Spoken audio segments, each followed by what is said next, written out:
দেখেছেন আজকে হাবিবুর আউয়াল সাহেব নিজে বলেছেন আমাকে রিভলভার দিয়ে গুলি করুন। আসলে আমি সুষ্ঠু নির্বাচন উপহার দিতে পারি নাই। আমি প্রশাসনকে বলবো, আজকে ক্ষমতাসীনদেরকে বলবো, ওই সময় 2018 এবং 24-এর নির্বাচনে যারা ডিউটি পালন করেছে, শুধু হাবিবুর আউয়াল এবং নুরুল হুদাকে অ্যারেস্ট করলে চলবে না, যারা যারা ওই নির্বাচনে সহযোগিতা করেছিল, দিনের ভোট রাত্রে দিয়েছিল, যারা অবৈধ সরকারকে বসিয়েছিল, তাদেরকে ক্ষমতা রাখার জন্য কাঠ খড় পুড়িয়েছিল, ওদেরকেও বিচারের আওতায় আনতে হবে।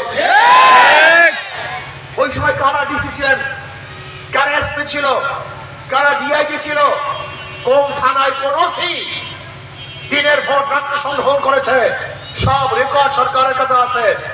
সেই রেকর্ড ধরে ধরে ধরে ধরে ওদেরকে বিচার করতে হবে।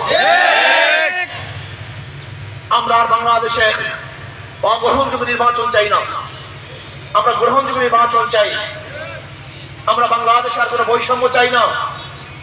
এই বৈষম্য দূর করতে গিয়ে প্রায় 2000 মানুষ জীবন দিয়েছে, লক্ষ মানুষ বক্তব্য গ্রহণ করেছে, চক্ষু হারিয়েছে, পাও হারিয়েছে, তাদের জীবনের তারা হাত হারিয়েছে, পঙ্গু হয়ে গেছে।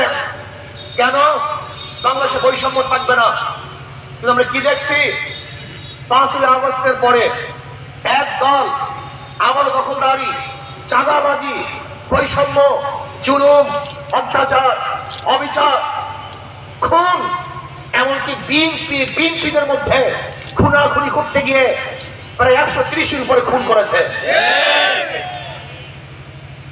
এর জন্য আমরা রাস্তায় নেমেছিলাম নই।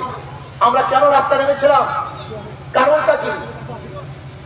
অন্য কোন লিডাররা, বিগ কোন লিডাররা তারা রাস্তায় নামে নাই, কিন্তু আমাদের মতো লোক আমরা জীবনের মায়া ত্যাগ করে খুনির সামনে দাঁড়িয়েছিলাম। জীবনের মায়া করি নাই।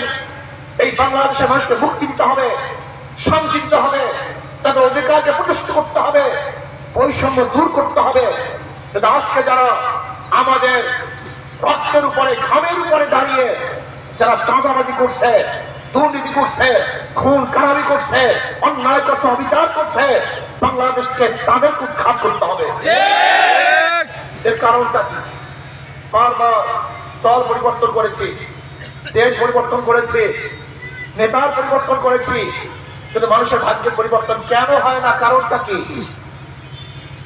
আমি অনেক সময় উদাহরণ দেই। একজন